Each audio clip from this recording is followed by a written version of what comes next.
السلام علیکم، میرا نام ہے سدس مرزا اور آپ دیکھ رہے ہیں میرا ویلاگ۔ آج 9 مئی کے 60 مزید ملزمان کو جو ہیں وہ سزائیں سنا دی گئی ہیں، اور اس میں مختلف کیا ہے، آپ سب جانتے ہیں کہ عمران خان کا جو بھانجا ہے، جو حسان نیازی ہے، اور کس طریقے کی طوفان بدتمیزی اس نے برپا کی ہوتی تھی جب وہ باہر تھا زمان پارک پر، جب عمران خان کو گرفتار کرنے کے لیے پولیس جاتی تھی تو کس طرح کا اس کا رویہ وہاں پر موجود ہوتا تھا۔ اور بہت سارے لوگ یہ بات کرتے تھے کہ ایز اے لائر اس شخص کو اتنی تمیز بھی نہیں ہے کہ ملک کے قانون کی کیسے پاسداری کی جاتی ہے، بلکہ ایز اے لائر آپ لوگوں کو پتہ ہوتا ہے کہ پاکستان میں کیا قانون ہے، کتنی حدود ہے آپ کی، کتنی لمیٹیشنز ہیں آپ کی۔ تو حسان نیازی نے جو تباہی بیسکلی 9 مئی کو پھیری تھی، اور اس کے ساتھ جو ہوا، 10 سال کی سزا اس کو جو ہے سنائی گئی ہے۔ مطلب میکسیمم جو پنشمنٹ تھی وہ حسان نیازی کو اس کیس کے اندر سنائی گئی ہے۔ باقی عباد فاروق ہے، اس کو 2 سال کی سزا ہوئی ہے۔ باقی اور بھی ایک بریگیڈیئر ریٹائرڈ بھی ہیں۔ مطلب فوج نے اپنے جو سابق جو فوجی ہیں ان کے ساتھ بھی کسی قسم کی کوئی رعایت نہیں برتی۔ ایک کیپٹن بھی تھے اس کے اندر شامل تھے، ان کو بھی شاید 2 سال کی سزا ہوئی ہے۔ کہنے کا مطلب یہ ہے کہ 9 مئی میں کسی قسم کی ٹالرنس، جس طرح D G I S P R نے اپنی پریس کانفرنسز کے اندر یہ بات کہی تھی کہ 9 مئی کے حوالے سے کسی قسم کا کوئی کمپرومائز نہیں کیا جائے گا، سخت سے سخت سزائیں دی جائیں گی، ریڈ لائن کراس کی گئی ہے۔ میں ایک چیز جو میں نے آئیڈینٹیفائی کی ہے 9 مئی کے حوالے سے، اور جو میں اس پہ بات کرنا بڑا ضروری سمجھتا ہوں، وہ یہ ہے کہ جب میں ان مجرموں کی سزاؤں کو پڑھ رہا تھا اور جو مقامات کو میں پڑھ رہا تھا کہ جن جن مقامات کے اوپر حملے ہوئے، مطلب ایک لمحے کے لیے میرے دماغ میں یہ چیز آئی کہ کس طرح پلاننگ کے ساتھ یہ 9 مئی کے اٹیکس کیے گئے۔ مطلب ایسی پلیسز بھی تھیں جو میں نے کبھی زندگی میں سنی بھی نہیں تھیں۔ ISI headquarters ہو گئے، یا آپ کے کچھ اے ایم ایچ کر کے ایریاز تھے جو میں نے فرسٹ ٹائم وہ چیزیں آئیڈینٹیفائی کیں۔ چک درہ کے علاقے تھے، آپ دیکھیں کوئٹہ، پشاور، آپ کی گجرانوالہ، اب لاہور، ایسے مقامات تھے جو مطلب میں نے فرسٹ ٹائم یہ چیزیں سنی تھی کہ یار فوجی تنصیبات میں یہ علاقے بھی شامل ہیں، یا یہ ایریاز بھی شامل ہیں۔ اور ایک ٹائم فریم کے اندر ود ان آورز جو ہیں آپ کہہ سکتے ہیں کہ اس طرح اٹیکس ہوئے لوگوں کے اوپر، تو مطلب اس سے تو صاف ظاہر ہوتا ہے کہ یہ پری پلانڈ تھا، اور اس کی پلاننگ بہت عرصے سے جو ہے وہ کی جا رہی تھی، کیونکہ موب کا اکٹھا ہونا، خود بخود موب کا اکٹھا ہونا اور جگہوں کا ڈٹرمن کرنا، اس کے ایک لانگ پروسیس ہوتا ہے۔ اگر کوئی چیز ان پلانڈ ہو تو وہ مہینوں بھی لگ جاتے ہیں، اس کے اندر ہفتوں لگ جاتے ہیں احتجاج کے اندر، کہ فلاں جگہ پہ احتجاج کر رہے ہیں، فلاں جگہ پہ احتجاج کر رہے ہیں۔ لیکن اگر بہت تھوڑے عرصے کے اندر، بہت تھوڑے سے ٹائم فریم کے اندر اتنے مقامات کے اوپر اٹیک ہونا، یہ ایک بہت بڑی پلاننگ کا حصہ تھا، اور اس کا جو ماسٹر مائنڈ ہے وہاں تک یہ بات جاتی ہوئی نظر آ رہی ہے۔ میں بہت پہلے سے یہ بات کر رہا ہوں کہ عمران خان اس میں رگڑا کھائے گا، 9 مئی کے اندر اس کو سزا ہوگی۔ آپ یہ کہہ لیں کہ یہ دیوار کے اوپر باقاعدہ لکھا ہوا اب نظر آ رہا ہے کہ عمران خان اور باقی جو لوگ ہیں وہ 9 مئی کے کیس کے اندر ایک لمبی سزا پانے والے ہیں۔ اس پہ بہت زیادہ شور مچایا جائے گا، ویسٹ کی طرف سے بڑا شور مچایا جائے گا، ویسٹ کی طرف سے آلریڈی شور مچایا جا رہا ہے۔ مطلب حیرانگی ہے مجھے کہ یو کے جیسا جو ملک ہے وہ بھی اس کے اوپر آوازیں اٹھا رہا ہے، جن کے اپنے ملک کے اندر اس طرح کے رائٹس ہو چکے ہیں اور انہوں نے راتوں رات اس کے اوپر لوگوں کو سزائیں دی ہیں۔ تو کہنے کا مطلب یہی ہے کہ بھائی اپنے ایجنٹ کو بچانے کے لیے پتہ نہیں کیا کچھ کیا جا رہا ہے۔ ابھی زیک گولڈ سمتھ کی میں ایک ٹویٹ پڑھا تھا خواجہ آصف کے، جو ہے وہ ٹویٹ کے اوپر کہ کس طرح تکلیف پہنچی ہے جب خواجہ آصف نے مشن گولڈ سمتھ کا نام لیا اور جو آپریشن گولڈ سمتھ کا نام لیا، اور اس کے اوپر انہوں نے ایکسپوز کیا، تو زیک گولڈ سمتھ کو لگا کہ شاید میرا پلان ایکسپوز ہو گیا، اور کس طریقے سے ہماری فیملی کا نام لیا جا رہا ہے۔ اور یہ حقیقت ہے۔ ابھی ڈونلڈ ٹرمپ کے حوالے سے جو رچرڈ گرینل ہے، اس کو بھی کہا جا رہا ہے کہ اہم عہدوں کے اوپر جو ہے وہ فائز کیا جا رہا ہے، جو اپنے ملک میں اتنا بدنام زمانہ ہے، وہ اب پاکستان میں ایک ایسے شخص کی جو ہے وہ بیک کر رہا ہے جس کو جو آلریڈی آپ کہہ سکتے ہیں کرپشن کے کیسز کے اندر جو ہے وہ ملوث ہے۔ اور میں یہ سمجھتا ہوں کہ پاکستانی قوم کو دماغ کھولنے کے لیے، ان کی عقلوں کو کھولنے کے لیے یہ اتنا ہی کافی ہے کہ کس طریقے سے امریکن پریشر جو ہے پاکستان کے اوپر بلڈ اپ کیا جا رہا ہے، صرف اور صرف عمران خان کو بچانے کے لیے۔ اچھا، ریزن ایک اور یہ بھی ہے، امریکن ایڈمنسٹریشن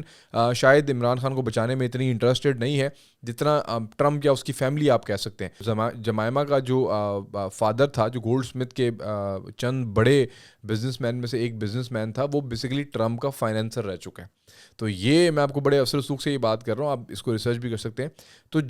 وہ ان کے آپس میں ٹرمپ فیملی کے ساتھ جو ہے وہ گولڈ سمتھ کے اپنے ایک ریلیشنز بھی ہیں، پرسنل ریلیشنز بھی ہیں۔ تو جمائما بھی اپنا اثر رسوخ استعمال کر رہی ہے، گولڈ سمتھ فیملی بھی استعمال کر رہی ہے۔ اب یہودی جنہوں نے کرسمس کے ڈے بھی، مطلب جو پاپ فرانسس ہیں ویٹیکن سٹی کے، انہوں نے بھی عیسائیوں کے جو سب سے بڑے مذہبی پیشوا ہیں، انہوں نے بھی اتنی کنڈیمنیشن جو ہے وہ کی ہے اسرائیل کی جو غزہ پہ بمباری ہے اس حوالے سے مطلب زیک گولڈ سمتھ، جمائما اور بین گولڈ سمتھ، ڈونلڈ ٹرمپ، کسی کو توفیق نہیں ہوئی کہ وہاں پر بچوں کو شہید کیا جا رہا ہے اور کرسمس کے دن بچوں کو شہید کیا جا رہا ہے، اور جو پوری دنیا اس کے اوپر آواز اٹھا رہی ہے. لیکن مجال ہے کہ یہ گولڈ سمتھ فیملی کو جو ہے نا کسی قسم کی کوئی تکلیف ہوئی ہو اس عمل کے اوپر. بٹ لیکن ایک لاڈلا ان کا دیسی مرغیاں جو کھا رہا ہے جیل کے اندر، ایک اچھی زندگی گزار رہا ہے جیل کے اندر، اس کی بارے میں بڑی تکلیف ہے. اور دن بدن ٹویٹس آ رہے ہیں، فری عمران خان کے ٹویٹس آ رہے ہیں، اور وہاں کی جو ایڈمنسٹریشن ہے وہ چند لوگ ہیں، ظاہر سی بات ہے میں آپ کو بتا رہا ہوں نا کہ ایک چند فیملی ہیں جن کے آپس میں کچھ پرسنل انٹرسٹ موجود ہیں، جن کے اپنے آپس میں پرسنل ریلیشنز موجود ہیں، پرانی دوستیاں ہیں. اس کے علاوہ امریکا میں کسی قسم کا کوئی واویلا نہیں مچایا جا رہا عمران خان کو لے کر یا انٹرنیشنل میڈیا کے لیے. جہاں جہاں آپس میں ان کے پرسنل ریلیشنز ہیں، پبلک پی آر ہے، وہاں پر آپ کہہ سکتے ہیں کہ وہاں پر عمران خان کے بارے میں کچھ آواز اٹھائی جا رہی ہے. اور ظاہر سی بات ہے پرانے دوست، پرانے یار، پرانے ایجنٹس، پرانے آپ کہہ سکتے ہیں کہ اعلی کار، ان کو بچانے کے لیے تھوڑی بہت تو ہاتھ پیر مارنا بنتا ہے. اور ڈونلڈ ٹرمپ پاور میں ہے تو وہ کوشش تو کرے گا تھوڑی بہت گولڈ سمتھ فیملی کے پریشر میں آ کے، کیونکہ پرانے تعلقات ہیں ٹرمپ کے اور گولڈ سمتھ فیملی کے. تو گولڈ سمتھ فیملی ٹرمپ کے اوپر پریشرائز تو کرے گی کہ آپ پاکستان کے اوپر پریشر ڈالیں. نہیں، بٹ میرے خیال سے جو ایک ہول ایڈمنسٹریشن جسے کہتے ہیں امریکہ، جو پورا ایک کنسرن ہے آپس میں، لیکن میرے خیال سے اس لیول کا پریشر نہیں ہوگا. پاکستان بھی پریشر لینے کے لیے تیار نہیں ہے، اور پاکستان بہت پہلے ان چیزوں کو ایمفسائز کر چکا ہے. اور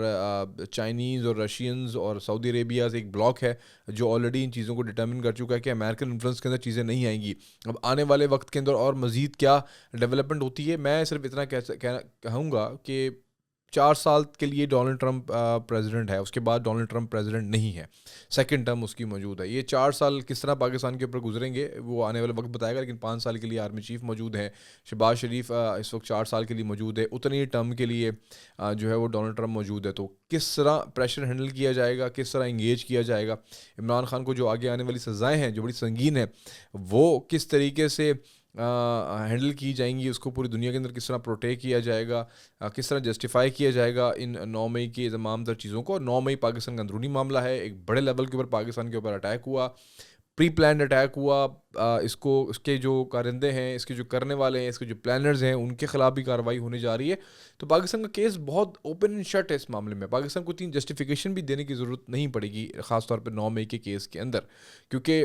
ویڈیوز موجود ہیں، فورینزک موجود ہیں، ایویڈنس موجود ہیں، ایسے ایویڈنس موجود ہیں جو دنیا کی کسی بھی عدالت کے اندر اس کو آپ جھٹلا نہیں سکتے. تو کانکریٹ لیول کے اوپر کام کیا گیا ہے. ابھی کچھ ہی دنوں کے اندر آپ جنرل فیض حمید جو ہیں ان کے حوالے سے بھی کچھ سزائیں ہوتی ہوئی آپ دیکھیں گے، اور اس کے بعد بانی جو تحریک انصاف ہے اس کے حوالے سے بھی کیسز میں سزائیں ہونے جا رہی ہیں. اور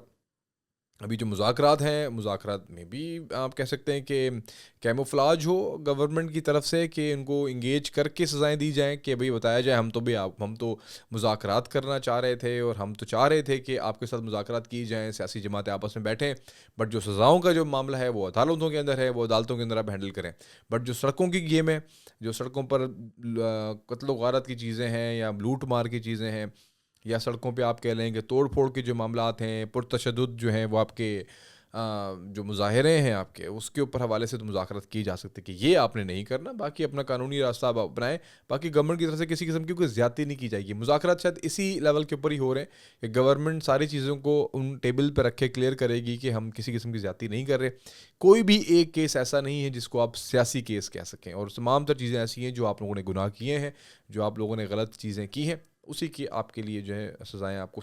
دی جا رہی ہیں. اور سپریم کورٹ کی روشنی میں ہی ملٹری کورٹس اپنے فیصلے سنا رہی ہے، تو یہ ٹوٹلی ایلیگل ہے. اور لیگل چیزیں جو ہیں وہ ظاہر سی بات ہے، اسی لیے اپیل کا حق بھی ہے ہائی کورٹ، سپریم کورٹ. اور جب سپریم کورٹ نے ہی اس کو جو ہے وہ ڈٹرمن کیا ان سزاؤں کو کہ آپ دے سکتے ہیں، تو آنے والے وقت کے اندر مجھے نہیں لگتا کہ سپریم کورٹ بھی ان سزاؤں کو انڈو کرے گی. اور جو لوگ عمرانڈو ججز تھے ان کو تو ویسے ہی بڑے بہترین انداز میں ٹیکل کر لیا گیا ہے، تاکہ آنے والے وقت میں پاکستان کے مزید ڈیسٹیبلائزیشن نہ پھیلائے نا. مسئلہ سر یہی ہے کہ آپ لوگ اپنے فیصلے ایسے کرتے ہیں، ایسی حرکت کرتے ہیں کہ پاکستان ڈیسٹیبلائز ہوتا ہے. اور میں ڈیسٹیبلائز کا ورڈ بار بار اس کو اس لیے میں مینشن کر رہا ہوں کہ عمران خان نے بھی جیل کے اندر یہ بات مان لی ہے کہ پاکستان کی معیشت جو ہے وہ مستحکم ہو گئی ہے. تو آپ کا سب سے بڑا دشمن جو ہے اگر وہ بھی مان لے اس بات کو کہ پاکستان کی جو معیشت ہے وہ مستحکم ہو گئی ہے، تو پھر یوتھیو آپ لوگ بھی مان لو. پھر میں تو آپ کا ہوسٹ اسد مرزا، اللہ حافظ.